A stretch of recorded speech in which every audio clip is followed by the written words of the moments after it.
আমি হিন্দু বলে বাধা দিয়েছে, রোহিঙ্গা মুসলমানরা বাধা দিয়েছে, রেখা গাজী বাংলাদেশি মুসলমান তিনি বাধা দিয়েছেন।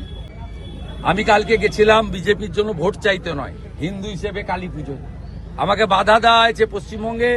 আপনি বলুন তো, এখানে আমি 20 বছর আসি, এদের ক্লাবে আমি 2007-8 থেকে আসা শুরু হয়েছে আমার।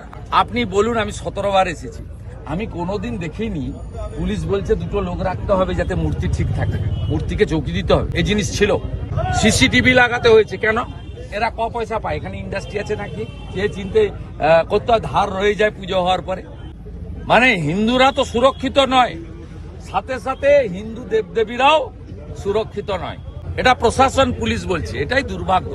কারণ নির্বাচনের আগে 2500 টাকা ভাতা পাওয়া ইমামরা ব্রেনটা ওয়াশ করে দেয়, তখন শিক্ষিত মাসুদের কথা চলে না।